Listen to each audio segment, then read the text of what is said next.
My name's Thomas Waddle. This is the Whisky Sour Hour, episode 3. First and foremost, thank you very much for joining. I hope it's been a good week for you. It's been a week, shall we say? It's good to be back.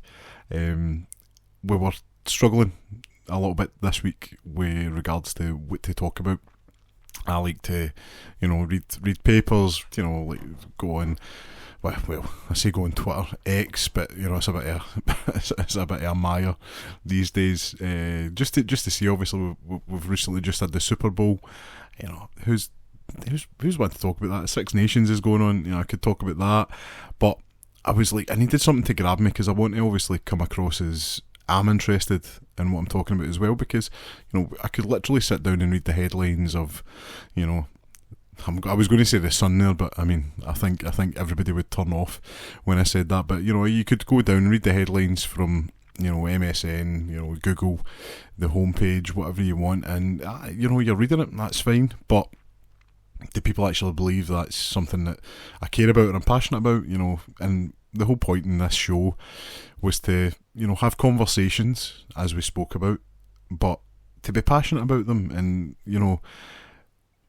when I'm sitting in the office looking around just for some sort of inspiration, because just nothing was coming to me, I look at my bookshelf, and I say bookshelf, it's actually more of a comic shelf, but whenever I'm in company, it's my graphic novels there. I've a ridiculous collection from the Spirit, which is like 1940s. I certainly wouldn't want people opening that, because there is pretty, let's just say some stereotypes in that book that you couldn't get away with these days, and it should come with a warning. Certainly when I bought it, I'd watched the movie that came out in 2009, and I was like, oh, that's pretty cool. Will Eisner, let's get into that. My goodness, my eyes melted out my head when I done that. But from that, looking at the shelf, it came to me, obviously being a proud Scot, we are probably at the forefront, and I'm saying that, and I would go to bat with anybody that disputed that. I think for the last 100 years, I'm going to say it, we were at the forefront. You've got your Marvels, your DCs, but I think Scotland is up there, and I'm going to explain to you why over the course of the show, and hopefully you leave with an understanding, at least where I'm coming from. You might not agree with it, but you can be like, nah, fair point. There is some fair points made there. So the reason I got into comics as a youth, I mean, first and foremost would be Spider-Man. Came out in 2002. I was 10. And it just changed the way you looked at yourself and movies and everything. Just it was a real a real coming of age moment. I'd recently, I'm saying that like it just happened. At the time, I had fallen through the banisters in the house that we stayed in, and I remember going to the RAH, which was the closest hospital at the time, and there was a big poster for it, and it was Spider-Man climbing up the side of a building, and you were just like, man, like you felt it in your chest, and it's like these things will never come around fast enough for you. I couldn't wait for it, and seeing it, and it was the first DVD I ever got, so you were rewatching the videos, or the DVD, you're rewatching the DVD. I was going to say burn the DVDs out, but it's VHSs were a bit different, weren't they? That got me into my comic books. Growing up, I was never the best reader. I grew up in a good time, with the Harry Potter and the resurgence of Lord of the Rings, again with the movies. I did struggle to read them, whether it was the words were just too big, or maybe I just didn't have the imagination for it, but they never really done it for me. Now, obviously, I can read them. I want that to be clear. I do actually really enjoy books, but novels, comics really helped me understand how to read, if that makes sense. I know you've got the drawings there, so it kind of takes some of the imagination away, but when I look at them, the pictures start moving, and I'm adding to it, and it's almost like reading a storyboard again from a film when they storyboard a film out. So that's what got me into comics, and it was in later life when the disposable income comes along, as it always does, and you start expanding out.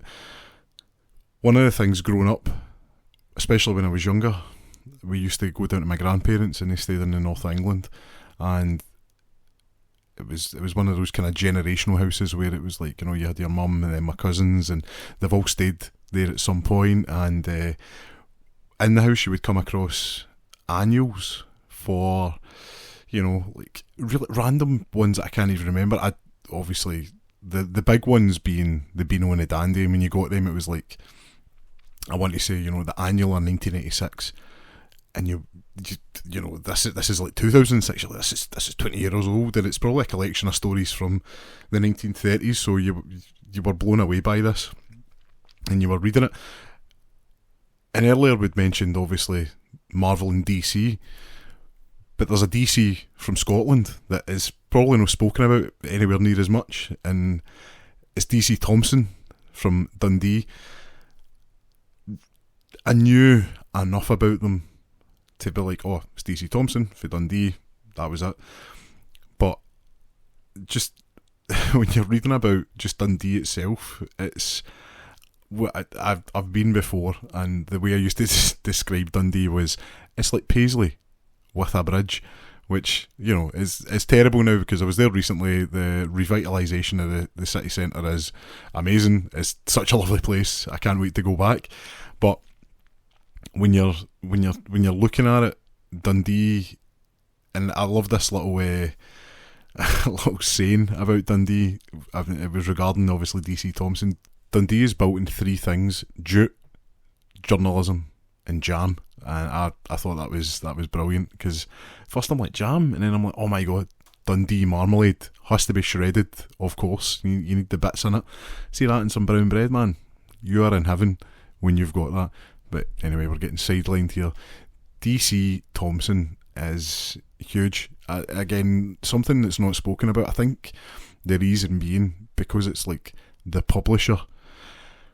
You see the Dandy, you see the Beano, you see, you know, the Sunday Post, you see those things and you think of them as that's what it is, when obviously DC Thomson is at the back of that, being the publisher. That to me is incredible. When you start like reading about, it's, you know, anything that's over 100 years old is amazing. I mean, the Dandy is the third longest running comic in the world from Dundee. You know, Desperate Dan's been doing the job for some 88 years.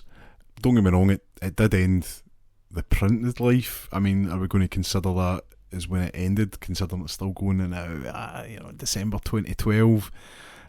I consider it still going, the fact that they're still publishing your annuals.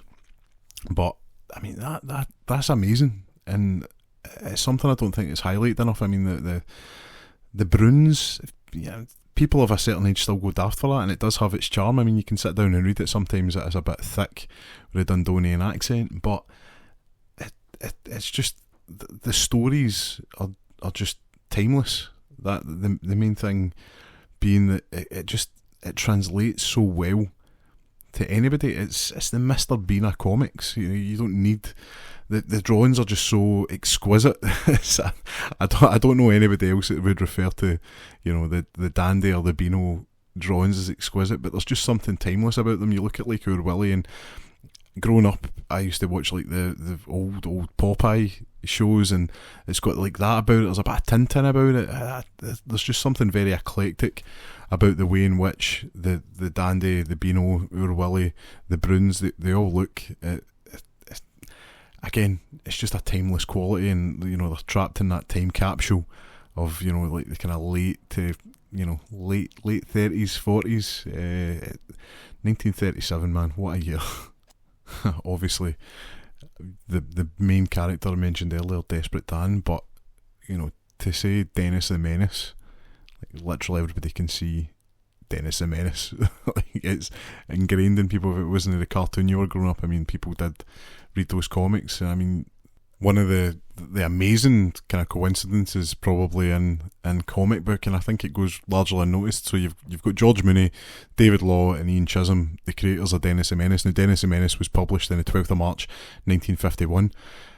And anybody who grew up in the 90s remembers there was a film called Dennis the Menace, but it was a wee blonde-haired boy that nobody, recognised.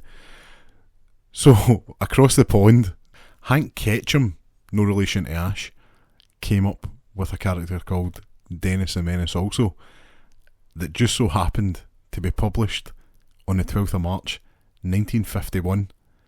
Parallel thinking, if I've ever heard it, that should be the definition of parallel thinking. No relation at all.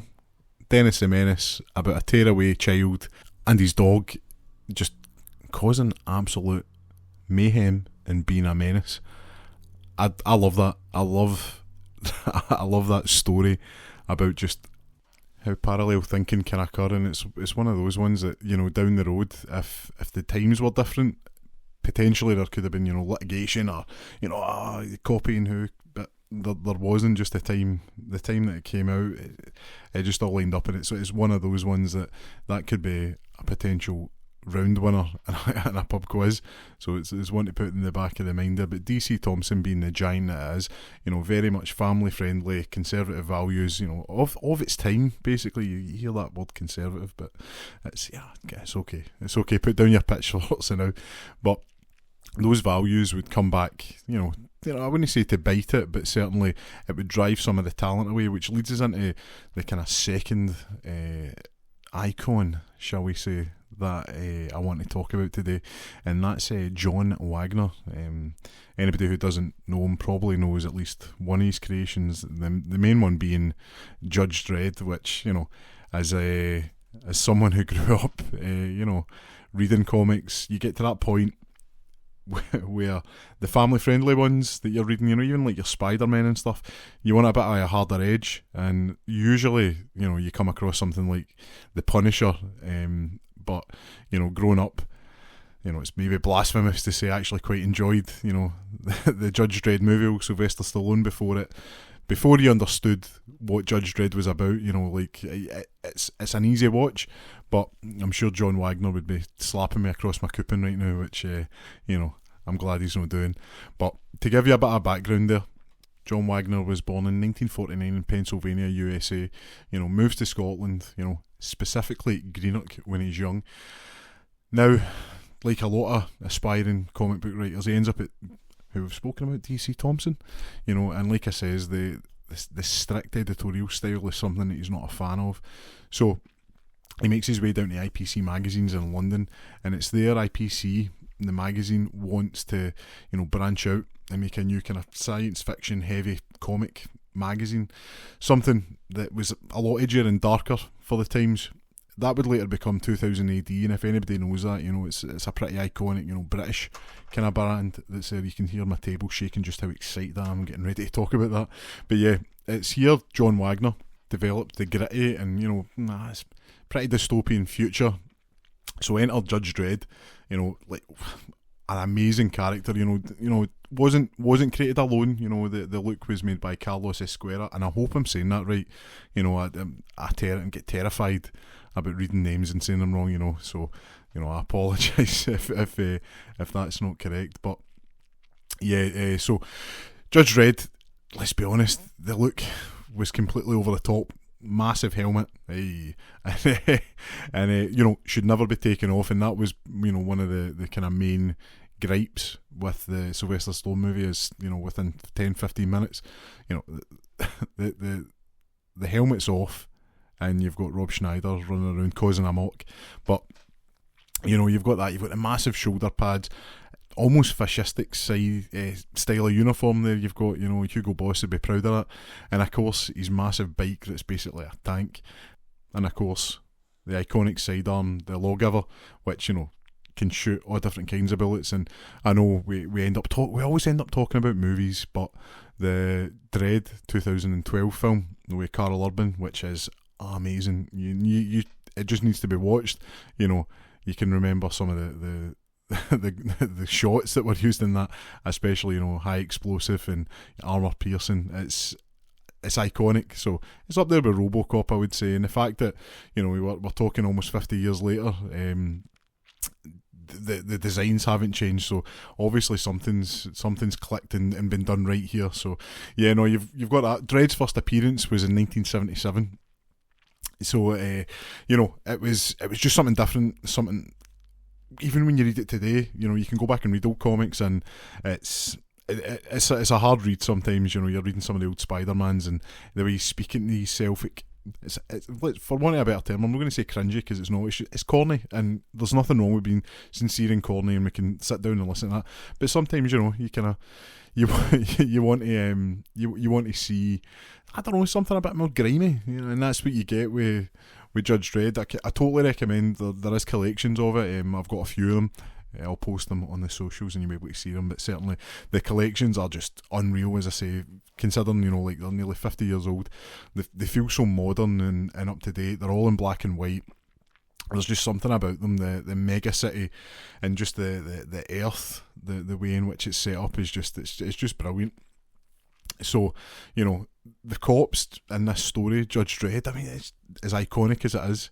It's you know, Judge, Jury, Executioner. Let me just get that again. Judge, Jury, Executioner. You know, it is just one of the best stories, and the fact, as I say, that John Wagner's created this, it is one of those ones. It's like one of the most iconic pop culture characters. You know, like it's not spoken about enough. You know, Scotland has came up with some absolute corkers, and you know, I'm not going to say Judge Dredd's Scottish, but I'm going to say he's going to enjoy a can of Iron Brew. That's what I will say. Other works that, you know, I would totally recommend. I remember getting this at a library, and why is this in a library, and why am I, at the time probably around 14, 15, being able to read it? But you also had A History of Violence, which, you know, it might ring a bell, again, movies, but there was the David Cronenberg adaptation with Viggo Mortensen back in 2005.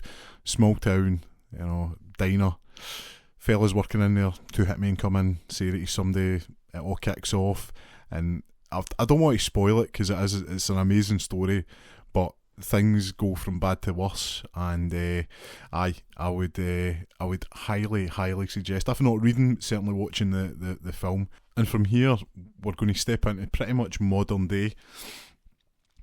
I know it's been a bit of a whirlwind, but I wanted to leave time here at the end just to speak about the impact that the next couple of guys we're going to talk about have brought, you know, on not only comic books, but this is probably the biggest film series in the world, and maybe possibly soon to be.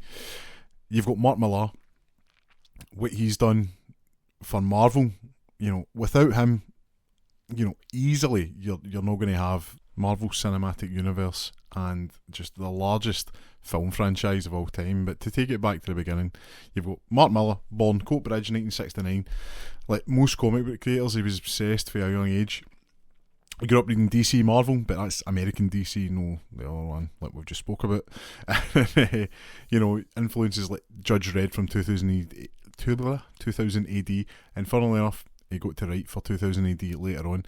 Millar got his first break in the 90s again in 2000 AD, following in the footsteps of the likes of John Wagner and the fella we're going to be talking about in a wee bit. And his big break came when he started in the late 90s and early 2000s, and that's where things really took off. So my first recollections of Mark Millar was the Ultimate X-Men. There was an Ultimate line of comics. It was basically a reboot of the Marvel Universe for a more contemporary audience. So anybody that's watched like Spider-Man or the Spider-Man movies is heavily influenced by the Ultimate Marvel Universe. Ultimate X-Men was one of them. And then you had the Ultimates, which was like a reimagining of the Avengers.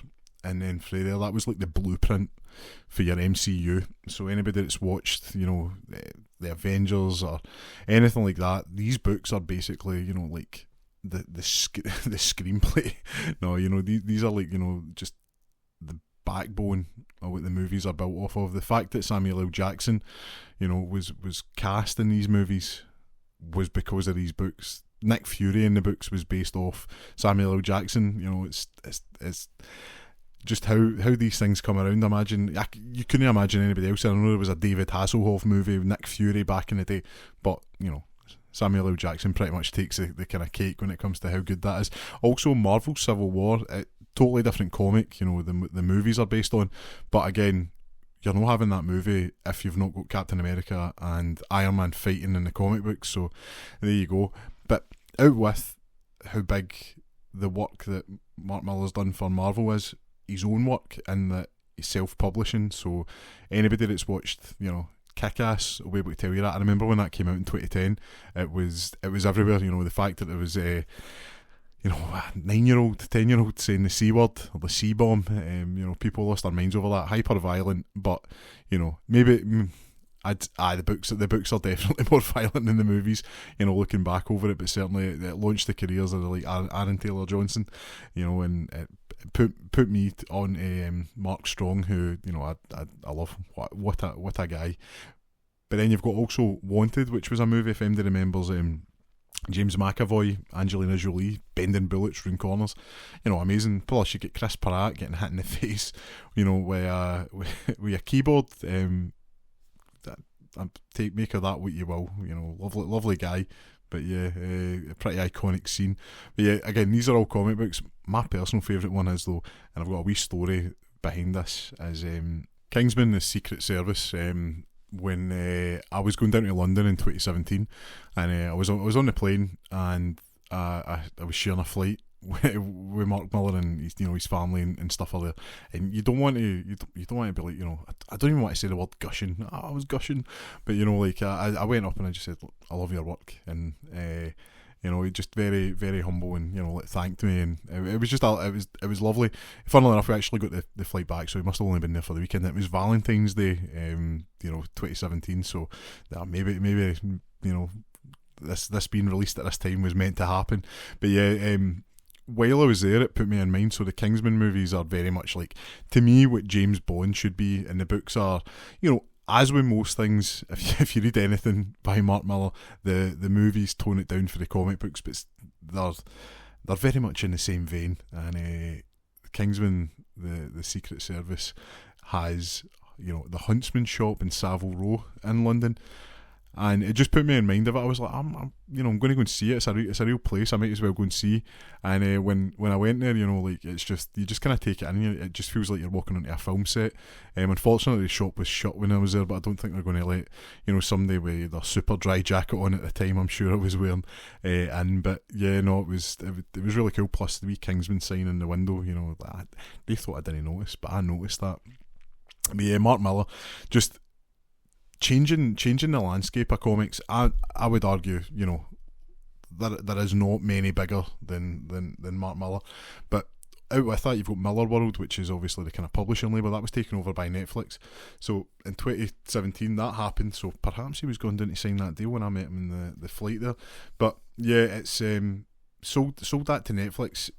Netflix has done a few things with it, like the likes of Jupiter Legacy. It didn't really take off, and unfortunately it was cancelled. But being able to sell, that IP to Netflix, the biggest streaming service in the world, it's unbelievable. It just shows you the hold that Mark has over the industry and that. So why is it such a big deal? Well, it goes to show that the best and biggest writers don't need to work for the big companies, and in fact, can make it themselves, and they can create their own worlds and then turn that into massive franchises. And his influence is all over the MCU, and I'm sure the next big adaptation is not far away. There'll be something certainly in the works there from Mark Millar and his team. But yeah, Netflix has the rights. I believe there is a Kick-Ass adaptations in the works. As iconic as the films are, the second one, just it wasn't as good as the first. So hopefully, there maybe is a TV show in there in the making, or even another film. They're just such fun kind of worlds to be in, just how ridiculous they are. And as I say, going back to the seeing the first film in the cinema, it was one of those kind of many a gross out scene, and just things that just keep you guessing. Where is this going to go? So let's raise a glass to Mark Millar, because without him we wouldn't have the comic zeitgeist that we have today. So thank you for that. This leads us in to the last the last two guys here that I want to talk about. So, if you think about Mark Millar as being the Hollywood blockbuster guy, Grant Morrison is your mad scientist blending philosophy, psychedelics and superheroes into some of the wildest comics you'll ever see. And of course, he is a Scottish legend in the industry. So Grant Morrison, born Glasgow in 1960, and if you've read any of his work, you can always tell he's a deep thinker. You know, I didn't probably understand it till I was in my late 20s. I just used to like the art, which again we'll get to. But he grew up obsessed with comics, counterculture ideas, and reading anything from DC and Marvel to the underground sci-fi surreal literature that you would have got, heavy metal back in the day, all that kind of stuff. His real break came in the 80s, like most people. 2000 AD, came a calling. So that was like your Judge Dredd, like we said. John Wagner was there, and but the big moment for Grant Morrison came in 1989 when DC Comics brought him to relevance with Animal Man, and he didn't just reinvent that comic book. He broke the fourth wall through an existentialism and made it one of the most mind-bending comic books ever. It's one of the ones that, see, once you read it, you don't look at comics the same way, and just unbelievable. And then from there, and going on to this is one of these books that I could describe to you, but honestly, just go and read it. Arkham Asylum, A Serious Health and Serious Earth in 1989, just a gothic psychological take in Batman, and just look up some of the art for this. It is unbelievable.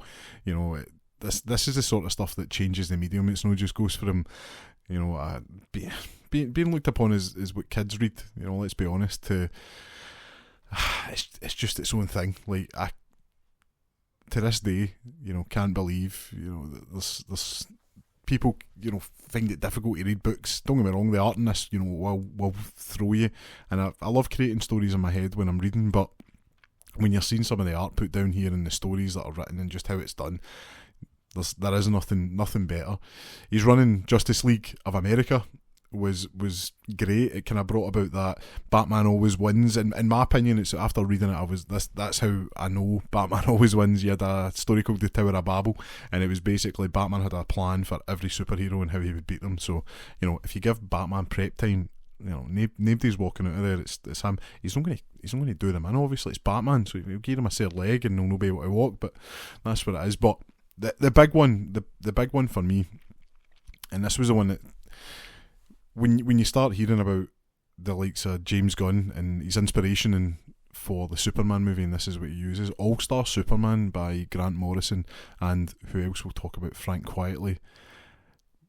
Seminal. That this work is the stuff of legend when you read it. I recently, actually, I say recently, my wife, for Valentine's Day, which is the day before this was released, because we're recording late, she bought me the black edition, which is like DC's like premium, style books. When you get them, you feel the quality.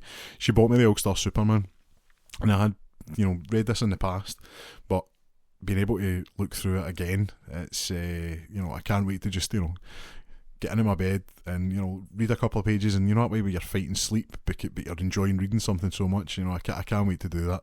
It's unbelievable. Again, I know these have been out for years. I will not spoil anything for you, but it's a Superman like you've never seen. The art is incredible, and just go and take it in. That's all I'm going to say. Even if you just Google All-Star Superman, you'll see some of the artwork there. It's like a Renaissance painting, which you see Frank Quietly based some of that on, but you could hang this up on a wall and it would nobody's going to question that. That is good art, no matter the context or what people think of Superman or Batman. It's just the good stuff. It's the good stuff. But out with obviously the big guns, some other stuff that Grant Morrison wrote that I love. We three. If you think, how would you describe this other than it's John Wick but with cybernetic animals escaping from the military? I've got 2 dogs. Love them. They're probably more than many things in this life. And I also hate the thought of animal testing, and when you read this book, man, it's just it breaks me. Kind of off topic, but that, you know, Guardians of the Galaxy 3, you know, broke me as well. So, you know, mega soft spot for animals. So when you're reading this, it's like John Wick with cybernetic animals, best way to describe it. And it's go out there and read it. You know, you've also got The Invisibles as well, which I haven't got round to reading completely, but I've been shown it. Shown many a the comic book panel from it, and when I say it's a Matrix before the Matrix, you know, just watch it and you'll see what I mean. But Grant Morrison's legacy, he's just a visionary. Out with that, you know, he's, you know, influenced everything from the Matrix, like I says, to modern superheroes, and it's just a chaos magician, man. Like, how hardcore is that? You know, what kind of magician are you? Chaos. But in my opinion, Grant Morrison is only half of the yin and yang here. The other half is Frank Quietly. You know, born again, Glasgow, 1968. Started out as most did. You thought I was going to say DC Thomson or 2000 AD. No, it was Electric Soup in Glasgow, which was a comic strip. His big break came when he done Flex Mentalo with Grant Morrison in 1996. What makes him so special, in my opinion, every panel's packed with movement. See, when you watch it, it's not just a still picture. You can see the movement, unique characters, faces that are recognisable. Oftentimes you'll be reading a comic and faces will change between panels, and it doesn't happen all the time, but it can take you out the reading experience and cinematic storytelling. So we've spoke about in the past. You can hear that's my dog in the background. I might have to do a wee cut here. She's starting to get a wee bit antsy. Oh, there we go. I'll be back in a second. So I'm back. When we were talking about films back in episode 1, we mentioned storyboarding, and some of the best comics, in my opinion, basically could be used as storyboards. When Zack Snyder done 300, he used the artwork for the comic book to basically set up the movie. And, you know, sometimes it can make them come across like just a page by page remake of what they're doing. But All-Star Superman is incredible. When you read it, like I said, we've looked at any of the art, you'll see that. But if you go back and look at that, I know for a fact that, I know it's not a page by page retelling, the Superman film that's coming out this year, but the veins and threads are there, and you can certainly see it. And I wouldn't be surprised if some of the scenes from the comic have been used as a storyboard. But other books that I would, you know, totally recommend seeing as well, Grant Morrison's running New X-Men, so not Ultimate X-Men, New X-Men, and this came out around the time between like the first and second X-Men movie, and I remember getting the books, and it was just a modern update, you know, like, as much as I love the multicoloured, you know, spandex, that kind of look, it is of its time, and sometimes, you know, it is nice to be a bit more restrained, probably to a point, you know, like where the X-Men are walking about in black leather jumpsuits. That's maybe a wee bit too far, but the revamp and reboot that they done was pretty modern and stylish for the time, and as I say, it stuck with me. And you've also got the likes of Batman and Robin, and to be honest, the Taken, Damian Wayne that Frank Quietly did, who's, you know, spoiler alert, Batman's son, was you know, probably the most beloved version of the character, because he can be a bit of a whiny brat. So, you know, Frank Quietly's done that. He's one of those artists that is instantly recognisable in the work that him and Grant Morrison have done together, and as well as obviously Jupiter's Legacy, which we mentioned earlier, Mark Millar. There is that a lot of crossover. It's pretty cool, like, having all this. And as I say, it's something that's not spoken about enough. These are all Scottish guys just doing their stuff, and like, they're at the top of their game. There's no two ways about it. They're just smashing it. Anything they do is gold. When you know, you sit down and read these, you're getting the best story with the best art. It's the best way of putting it. You know, I've never really thought of him as somebody that chases Hollywood. It's more, you know, Frank Quietly is definitely a guy that's stayed focused to comic books, and, you know, like, probably one of the most unique voices, you know, or Scottish voices, certainly in the industry, man. Like, just absolutely brilliant. And the fact that, you know, you can get a Kelvin Grove art gallery exhibit is just, that's the sign you've made it. You've made it either when you're in a rap song or Kelvin Grove are doing an exhibition for you. it's pretty amazing. To this day, I wish I had my credit card on me at the time, because I would have bought the the shot of Superman flying over Kelvin Grove. It was, it sticks with me. If I ever see it walking by a window, one of these big bay windies, I can see it, over a mantelpiece. I'm tanning the windies and I'm getting in there, and you can hear the dog. She's getting excited about it as well. So it's one of the ones that you need to see. I'm going to, again, another cut here. I mean, we've not done this before. We normally do this, straight through, live, no cuts. There has been a few, you maybe hear them because I was catching her before she started her nonsense. And, there's bonios and there's jumbones in the cupboard, and she's let me know that's what she wants. So, quick cut here and we'll be right back, alright? Right, we're back. If it happens again, put it this way, the Whisky Sour Hour mascot job for the two of the dogs that I've got, Tally and Willow, they'll be hound pound puppies by the end of this episode, I'm telling you right now. So, just to kind of summarise what we've been over, because it has a lot of information to be taken on, especially if you're listening to this early in the morning, the day of release, you might be thinking, what did we talk about again? There's been a lot of interruptions and nonsense and blah blah blah, right? So, we started with DC Thomson, obviously Dundee-based publisher of some of the most legendary British comics. You've got your Beanos and your Dandies. Out with that, you've got then John Wagner coming into the fray. Cut his teeth, I suppose, would be the right word to say, in DC Thomson, but then making his name at 2000 AD, which is something we could cover in its own episode at some point if, for instance, people are interested in that. He then goes on to create the likes of Judge Dredd, absolutely iconic character. Mark Millar we then covered, so is, without him, do we have the modern Marvel? Just not just in comics but in film and TV. I'd argue not. I know there's been other creators, but I would go to bat for that. We also covered Grant Morrison. Where do we start? You've got the All-Star Superman, which I keep going on about, but as I say, we'll put a wee reading list together for us and we'll post it in the socials. And then obviously partner in crime Frank Quietly, who's worked with Mark Millar and Grant Morrison, but they go hand in hand. They're like the Hardy Boys or the Dudley Boys or Edge and Christian, for anybody who watched wrestling in the late kind of 90s and early 2000s. There's a wee reference for you. But yeah, so I've thought about what comic books I would recommend. So like I says, I will post them on to the Whisky Sour Hour social Instagrams and Facebooks. But I would recommend just getting yourself a wee dandy, a wee Bruns, a wee Beano, and just having a wee read. Maybe not so much. I can't speak for the newer stuff.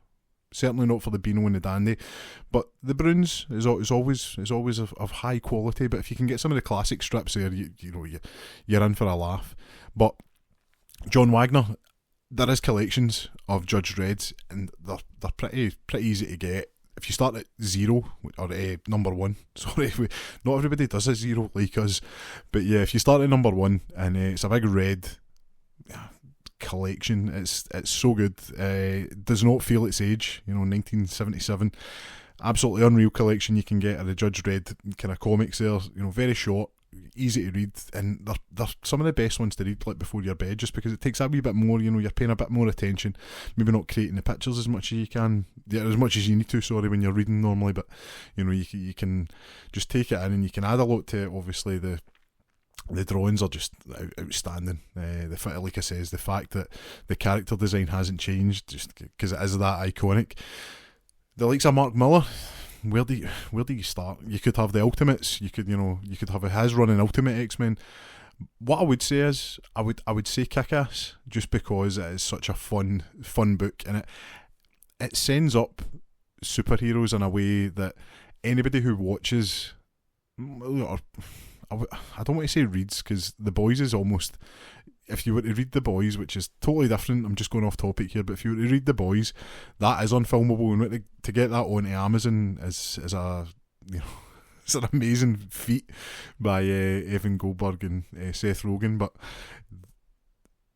every superhero doesn't have to have a weird sort of fetish. That's all I'm going to say on that matter. But yeah, Kick-Ass is a really good send up without having to be too crass. Not that I'm saying it's not crass, I'm just saying it doesn't have to be that crass.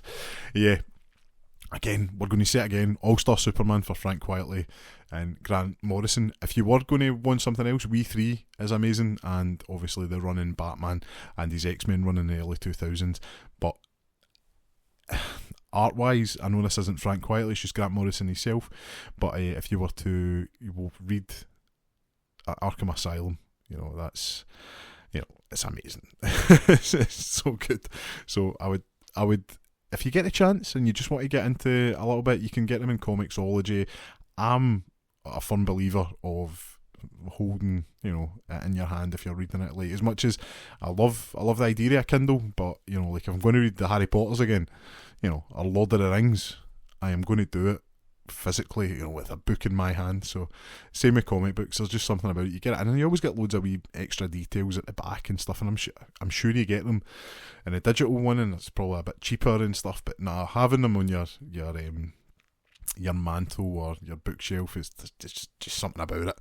Yeah, so that's been it. Scottish legends, shall we say? The comic industry wouldn't be the same without us. It's been a lot of fun going over it, because it's just been one of those passions, and it's like most things since probably the turn of the millennium.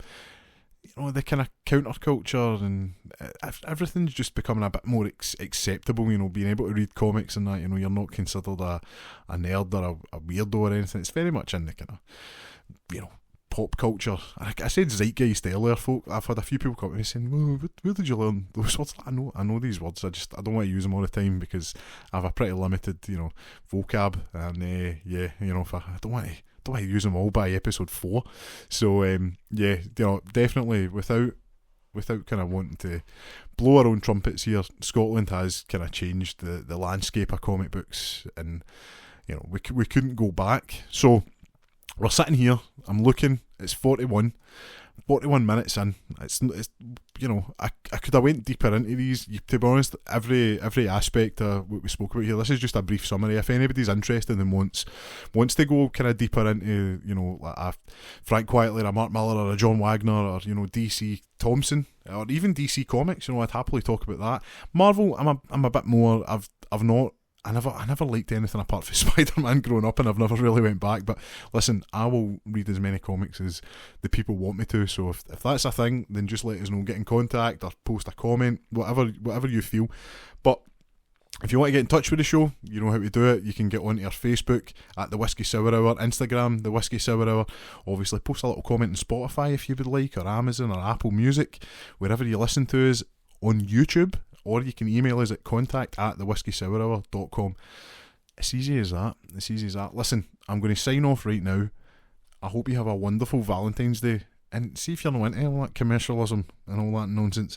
I just hope you have a great weekend. And I hope this has started your Saturday off well. Or whatever day you're listening to us. I hope it's been a good one. I've been Thomas Waddle. This has been the Whisky Sour Hour. Cheers.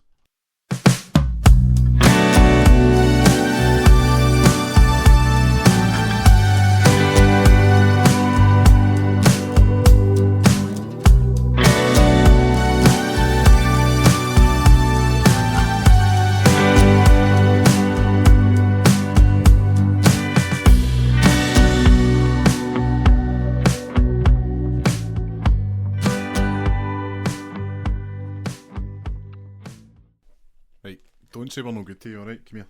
Right. Oh, right. There you go. Good girls. Right. Name her barking, please. Name her crying, please.